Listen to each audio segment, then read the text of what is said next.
Football fans are passionate about their teams, and every time they go to watch a game, they're hoping to see their side win and somebody create history.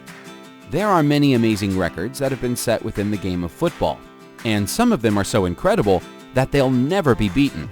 Believe it or not all of them belong to Messi or Ronaldo. Here are 17 football records that will almost certainly stand for the rest of time. Bayern Munich have been the biggest side in Germany for many years now, but there are always teams trying to challenge them. Wolfsburg were won in 2015, and they shocked the Munich Giants by taking a 1-0 lead away at the Allianz Arena in an important game. Manager Pep Guardiola decided to make some changes at halftime and sent on Polish super striker Robert Lewandowski to even the odds. Within 9 minutes, the game had turned on its head and Lewandowski had done the impossible. He thrashed in a hat trick within 5 minutes of coming on, which would have been impressive enough on its own. But a further 4 minutes later, he'd taken his tally to 5. Wolfsburg never knew what had hit them. The game was over and Lewandowski had become a legend. As the game becomes faster and more athletic, coaches look to attacking players with sprinting abilities to get in behind defenses and score goals for them. Nobody does it better than Kylian Mbappe. In the last minute of a game against Lille in 2017, Mbappe chased down a loose ball, ran it up the pitch, and slotted it into the back of the net. Nobody could catch him. And it's no surprise. He was averaging 22.3 miles per hour, 36 kilometers per hour, as he flew down the field, which is within touching distance of the speed Usain Bolt ran at when he set the 100-meter world record in athletics. That's the fastest any professional footballer has ever run in a professional game. Technically, Mbappe still isn't the fastest footballer ever. That record goes to Usain Bolt himself. Bolt might be better known as a sprinter, but since retiring from athletics, he's been looking to find a football club and scored 2 goals in a friendly for Australian side Central Coast Mariners in 2018. Bolt is the fastest man who ever lived and the current 100-meter world record holder.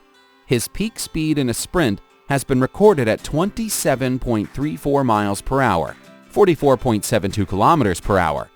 Now we can call him an amateur footballer, we can safely assume he will be even quicker. It's every player's dream to play at a World Cup.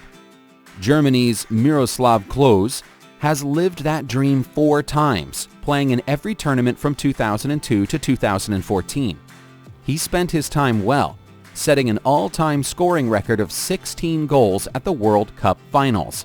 Getting to 4 tournaments means staying at the top of your game for 12 years, which is almost impossible for a striker, meaning his record will almost certainly never be beaten. He's also his country's all-time record goal scorer, with 71. To say Liverpool's Mohamed Salah's 2017 to 2018 season was incredible would be an understatement. He broke records left, right, and center. There are 38 league games in a Premier League season. Salah scored 32 goals, almost won every game, which is a league record. He also became the first African to score more than 30 goals in a Premier League season, and the first person to be named Player of the Month 3 times in the same season. He finished with 44 goals in all competitions, which is also a Liverpool record. When a manager sends on a substitute, it's usually because they want to change the game. Niklas Bendtner didn't take long to do that for Arsenal against their main rivals Tottenham in the Premier League in 2007. He came on just as his team prepared to take a corner, and 6 seconds later he'd scored with a header. He'd been on the pitch for 6 seconds, and the ball had only been in play for 1.8 of them. It was an instant success for his manager, Arsene Wenger. Imagine starting a game of football and being 1-0 down 2 seconds later. That's the nightmare that became a reality for Al Shola in the Saudi League in 2009. Directly from kickoff, striker Nawaf Al-Abed of Al Hilal spotted that the Al Shola goalkeeper was off his line and tried an audacious 60-yard shot. It flew over the goalkeeper's head and went in. Al Shola were stunned, along with the entire footballing world. Scoring a faster goal than that is physically impossible. This might be the strangest record on the list. The heaviest defeat ever recorded in a game of professional football is 149-0, and they were all own goals.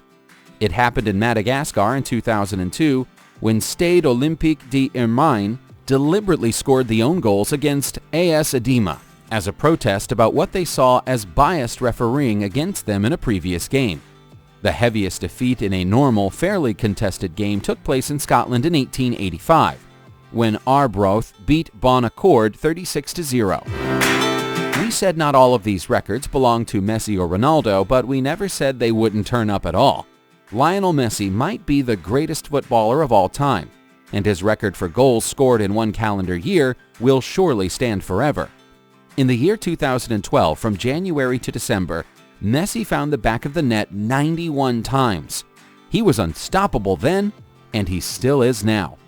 A true once-in-a-lifetime player. There is a gentleman who'd like to dispute Messi's record, though. Zambian striker Godfrey Chitalu is claimed to have scored 116 goals during the year of 1972, which included games on friendlies and charity matches. If that's true, it would put even Messi in the shade. But unfortunately, insufficient records of some of the matches exist for anybody to verify his achievement. Chitalu is a legend regardless. He scored 79 goals for his country in 108 matches. As for who scored the most goals in history, that's difficult to work out. Pelé claims the record as his own, with 1,281 goals scored during his career. However, FIFA does not recognize goals scored in tour games or unofficial friendlies. Therefore, his official record is 767 goals in 831 matches, averaging 0.92 goals per game. That puts the Brazilian legend third, behind his countryman Romario, whose tally is verified at 772. According to the official records, the greatest goal scorer of all time is actually Austria-Hungary's Josef Bajkan, who played from 1928 to 1955 and scored a phenomenal 805 goals from only 530 matches, an astonishing rate of over a goal and a half per game. Scoring goals for your club is one thing. Scoring them for your country is quite another. International football is the highest level of the game, and even the all-time greats struggle to score many more than 50 for their nation. Nobody currently playing the game has scored more than Cristiano Ronaldo, whose 85 goals for Portugal so far put him second in the all-time list. He'll almost certainly never catch the record holder though, which is Iran's Ali Dai. He made 149 appearances in his nation's shirt between 1993 and 2006 and found the target 109 times. Scoring lots of goals is useless if you're letting just as many in at the other end. But that wasn't a problem for Manchester United in the 2008 to 2009 season. With legendary Dutch goalkeeper Edwin van der Sar between the posts, they were never going to be in trouble. That season, van der Sar exceeded even his own incredibly high standards, setting a world record by going 1,311 minutes without conceding a single goal. That works out as 14 and a half entire matches. What were you doing when you were 15? Worrying about exams? Still trying to work out what kind of music you were into? Ronnie Dix wasn't. He was a professional footballer. When he scored his first ever goal for England's Bristol Rovers in 1928, he was 15 years and 180 days old. Some of his teammates were over twice his age. We bet he was popular when he went back to school the next day. Dix would have to wait a further 10 years to make his first appearance for his country at the grand old age of 25. Most referees don't actually like to get the red card out. It's only there to use when a player has committed a serious offense. You have to wonder what was going on in Argentina in 2011 when referee Damian Rubino had to use his 36 times and abandon the game between Claypole and Victoria Arenas. You might be wondering how it's possible to use a card 36 times when there are only 22 players on the pitch. It's because Rubino also sent off every substitute and coach from both teams. A bad tackle after halftime saw the game turn into an ugly brawl, leading to everyone being dismissed and the game being abandoned. The fixture was in the 5th tier of Argentinian football, and you might want to believe something like that could never happen in a more professional game. But in a World Cup game between Portugal and the Netherlands in 2006, the referee saw fit to book 16 players and send a further 4 off. Portugal's Costina and Deco, along with Van Bronckhorst and Boulahrouz on the other side, all saw red in an ill-tempered game marred by fouls, confrontations, and bad behavior. The match saw the most cards issued in one fixture in the history of the World Cup tournament. Football transfer fees have accelerated rapidly in recent years. In 1995, the world record was only $19 million, which was the amount that Newcastle United paid Blackburn Rovers for Alan Shearer. Here we are in the present day, and the record stands at an eye-watering $263 million, which French giants PSG paid Barcelona for Brazilian superstar Neymar in 2017. That's over $250 million. PSG are a team with plenty of money to spend, because a year later they also broke the world record transfer fee for a teenager, spending $207 million to buy 18-year-old French wonder kid Kylian Mbappe from rivals Monaco. Footballers can be superstitious at times. They have lucky boots, lucky shirts, and lucky socks. We bet none of them wanted Jack Rodwell on their team for a while.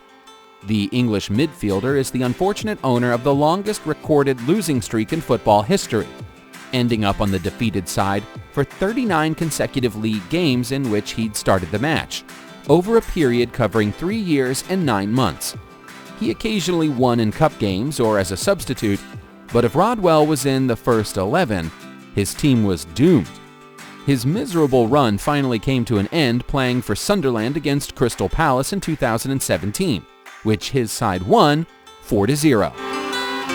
Earlier in the list, we saw Nicholas Bentner scoring a goal 6 seconds after coming on. Sergei Dehua needed a second less than that to get sent off in the Greek League in 2013. With his team, Gilfadas, trailing the match 3-1, his manager sent the striker on to get them back in the game. 5 seconds after the whistle blew, he got a straight red card for striking an opponent in the face during a challenge. The replays make it look like a dive. No wonder the only thing Sergei could do was laugh. Subscribe to the channel and turn on notifications, and you will be the first to know when a new video comes out. Thank you for watching, and see you soon.